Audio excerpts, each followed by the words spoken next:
สบายดี FC ทุกคนสำหรับมื้อนี้ก็เป็นมื้อวันที่6เนาะของเดือน7เนาะ FC แต่ว่ามื้อนี้เฮาก็สิมาลงตลาดในมื้อที่ว่าฝนตกลิ้นนี่เนาะ FC ลิ้นแท้ลิ้นว่าเนาะตกอยู่4มื้อเนาะเริ่มตั้งแต่วันที่2เนาะของเดือน7คือบ่หยุดเลยเนาะแต่ว่าการไปมานี่ก็บ่อยากสะดวกเนาะเพราะขี่รถจักรฝนตกเพราะว่าตกนี่บ่มีเวลาที่ว่าว่างเลยเนาะคือตกตลอดเลยนะทุกคนเฮาสิไปไสมาไสกันยากแต่ว่ามื้อนี้เฮาสิลงมาเลาะตลาดเนาะหาแนวกินแรงก็ว่าได้เนาะที่ว่าเลาะตลาดซื้อฝนตกใหม่นี่ก็บ่ได้ไปก้านดอกตกเขียดตามธรรมชาติเนาะเพราะว่าช่วงนี้ก็กบเขียดมันยังบ่ทันมันเนาะเดี๋ยวชีแต่ว่ายังเหลือแต่กบพอพันธุ์แม่พันธุ์มันเนาะเอาปะให้มันไข่ออกก่อนเนาะพูดแล้วเขาถ่ายกินลูกมันประมาณเดือน9เดือน10นั่นแหละเขาจังเอามันตัวน่ะเนาะคือว่าเขาไปรอตลาดบ่ฮู้ว่าสิได้หยังเนาะเขาไปรอเบิ่งก่อนเนาะว่าสิได้หยังเนาะคนนี่ก็ยังคึมอยู่ได้ทุกคนเลยยังบ่ฮู้ว่ามื้ออื่นมีสิหยุดบ่เนาะคนมื้อนี้นะตกแบบบ่เห็นว่าตะเว้นสิขึ้นเลยนะเนาะนี่เป็นมืดพ้นเลยมืดคึมในนี่แหละคือทุกคนเห็นกันแหละมืดคึมพักวันนี้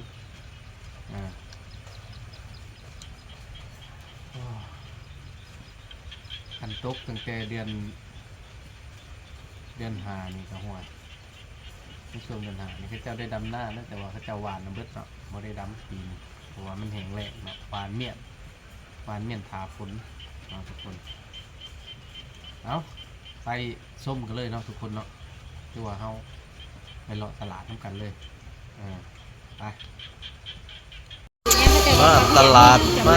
ฮะปลาพี่อ่ะยังบ่เห็นเลยมีแต่ปลากด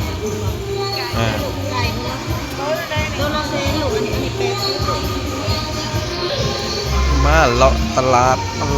าด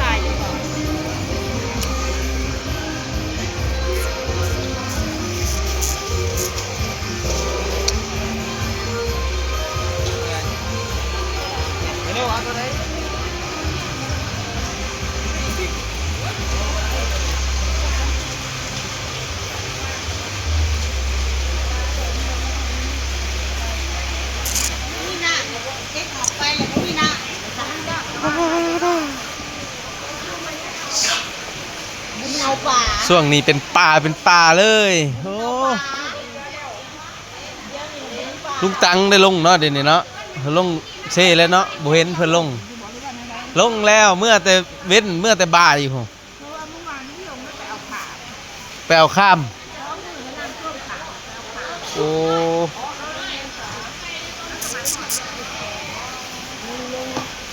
ต้องกินนี่ได้ถือซอยไปป่ะเฮ็ดผึ่งขาวมาทางใดเดี๋ยวนี้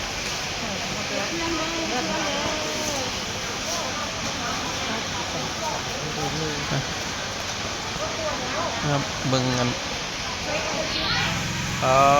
เฮ็ดน้ำผึ้งจุกนี่ได้อันนี้นะตัวมีลูกต่อ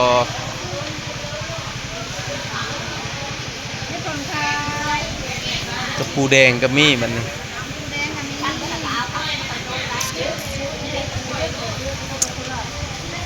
ปลากดปลาลุ่นแล้ว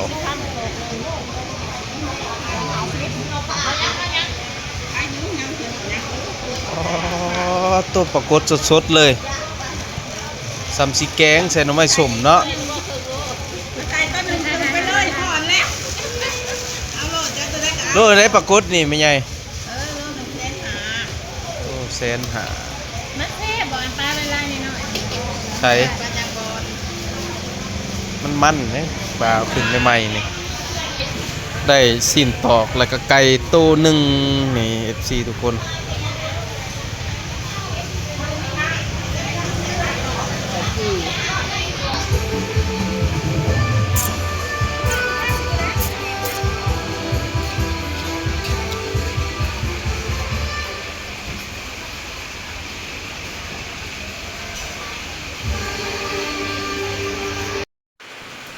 ทุกคนนี่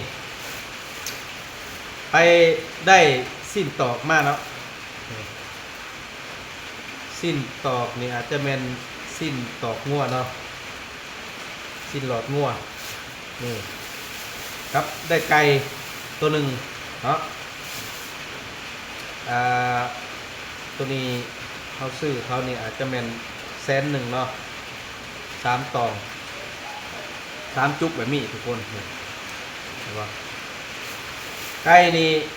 ตัวละ100,000 กีบเอาได้แบบตุดิบมาเลยช่วงย่ำพ้นนี่เฮากักตุนนี่เฮากักตุนนี่นะทุกคนเลย เพราะว่ามันไปยากนะเนาะไปยากแน่เนาะนี่ตัวไก่ตัวนี้เข้ากับชิมาขั่วโอ้แพ็คประตูอ้ายอย่าไรบริหนุ่มส่งขายาวมันจะมาขูดขาพอยื้อนี่ทุกคนเลย